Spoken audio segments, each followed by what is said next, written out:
Əziz dəyərli dostlar, qardaşlarımız gəlib, balıq həvəskarları. Bu özləri Çınardan gəliblər.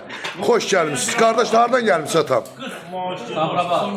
Bə, Sumqayıt, Sabirabad, hamısı. Başçıların masajı, neftçilər. Bə. Bunları qoy qardaşım. Balıq həvəskarlarını göstər. Allah xeyirli bərəkətli eləsin. Gələn ayaqlarımız var olsun qardaşlar.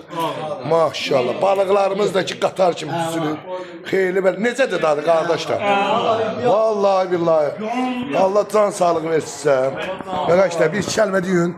Dostlara, qardaşlara, sizi tanıyanlara salam sağ ol, öpürəm, var olasın. Balıq evinə gəlməyə dəyər. Bəli, var olasın. Allah can sağlık versin sizlərə. Balıqlarımız da qatar kimi. Bə. Nuş olsun qardaşlar.